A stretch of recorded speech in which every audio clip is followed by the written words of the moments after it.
guys, welcome to Your Best Interviews. My name is Eric Smith. Thank you so much for spending the time here with me. Today, what I want to talk to you about is getting your resume written for you, right? So the biggest, easiest resume hack out there is to outsource your resume. So let me first tell you why this is so important. So most people today, when they're putting their resume together, they start attacking the resume on their own, right? They start writing their own resume. They maybe start applying with their resume, and then they realize really quickly that they're not getting the responses that they want. They're not getting their foot in the door. They're not getting the phone interviews that they want because their resume isn't strong. This is not your fault. People ask me all the time, hey, can you help me write my resume? And I always tell them no, because I'm not a great resume writer. There's very few people that are really good at writing their resume. And the reason for this is it's not a natural writing skill, right?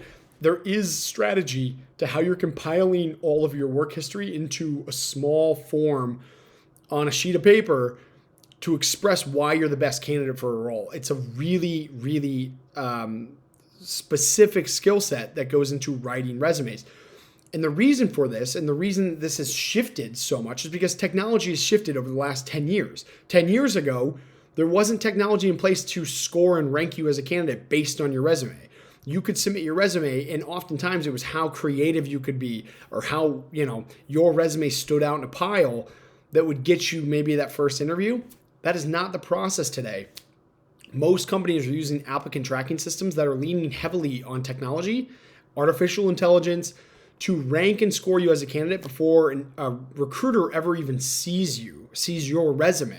And so you need to make sure that your resume is written in the strongest way and keyworded correctly to the job that you're applying to ensure that you are a strong match in the system first. And so for me, I know I'm not a great resume writer. I just know that. And so what I've done in the past and what I would recommend to you and what I recommend to everyone that I work with is if you're not a great resume writer, outsource it. So again, the two sites that I use when I go to freelancers are Upwork and Fiverr. There is no affiliation here whatsoever. I've just used those two and really like them. There are other freelance or gig sites out there, but what I would recommend to you is go on as an employer, right? Because you're going to be hiring someone to do a job for you. So post a job saying, I need someone to help me write my resume, edit my resume, or update my resume, whatever it is. And you're going to set, it's likely going to be a short-term, couple hour type of engagement. You get to set your hourly rate, and just keep in mind that your hourly rate is going to draw the type of talent that you want, right? So if you're setting a $10 an hour rate, you're going to get people maybe that aren't as qualified for this role because it's such a low dollar amount. The people who are really good at what they do are charging a little bit more. And so really challenge yourself to think, how important is my resume? If you have a really well-written resume and you're applying to 100 jobs, you're likely going to get a lot of interviews because you have a good resume that matches you perfectly to the job that you're applying to. And so you're going to have more opportunities to get the job that you really want, right? So having a strong resume is valuable to you. So think about that when you're setting your hourly rate. For me, I think I set $25 an hour the last time I did it, which was a long time ago, which at the time was a lot of money. But it could be different. If you've got a very complex background, if you've got a lot of history and you haven't updated your resume in a while, plan to spend maybe a couple $100. A couple $100 is a drop in the bucket to think about the type of job that you really want to get, where that could put you from a salary standpoint or career trajectory standpoint, all of those things. So think about that when you're setting your budget. How much should you allocate at the front end to ensure success at the end, right? And that's what the resume is. It all starts with how strong your resume is. So make sure you're hiring someone who's good, who has experience with this. And oftentimes those people are maybe a little bit more expensive, but that's okay because it's going to increase your success down the hiring funnel. So post a job, set your hourly rate, go through and start screening candidates, and then find the one that you feel confident with. Most of the time, it's people who have done this a lot. They've done a ton of different projects, and you can see how many projects they've ran, how much they've actually billed, what their rating is, all these things. Find someone that you feel comfortable with that does this regularly for customers and has experience writing resumes for applicant tracking system, keywording resumes for applicant tracking systems. Hire that person, and then when they're going through, likely it's going to be on a phone call or maybe it's over email. They're like, send me all your background information, everything you can. Anything about your background that can be quantified, send it to them. It doesn't have to be pretty.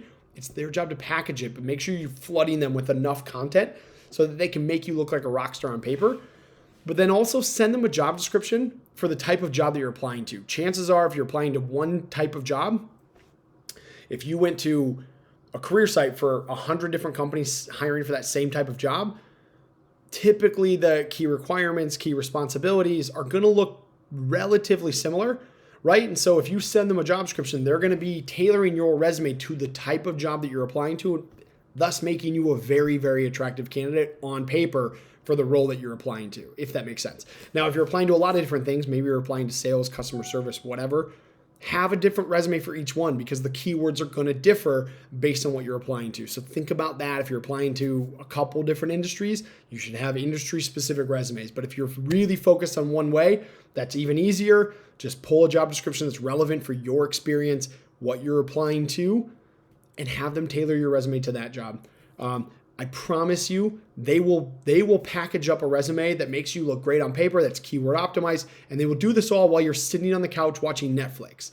And then once you have that strong resume, then you should be going out and applying broadly to a lot of different jobs because you know you've got a strong resume that is keyworded to ensure better swings at the plate when you're actually trying to get the interview with these companies. So guys, hopefully this was helpful. I know I'm rambling a little bit here, but I can't emphasize how important it is. If you're not a great resume writer, you should be outsourcing this to people who are. People who write resumes for technology today, because they are gonna increase your odds of success down the run, right? It does not do anything for you to do this on your own, be stubborn about writing a resume, write a really bad resume, and then blow your shot at the companies that you really want because you're just not a candidate fit, right? And if you blow it by sending a bad resume to these companies and you come back and apply again with a different resume, it's likely going to parse your information and it's going to show that you have two resumes. And so it's better to just start from the beginning if you're already stressing about the resume, or maybe it's causing you to procrastinate to actually change jobs because you don't want to update your resume. Take the easy step, hire somebody to do it for you. You know it's going to get done well. It might cost you a little bit of money up front, but it's going to be way more beneficial for you down the line. Hopefully this was helpful, guys. Hit subscribe, 2 videos every week, Monday and Wednesday, and then check out all the links below. If you're starting this process, all of my content, everything is focused on helping you get the job that you really want.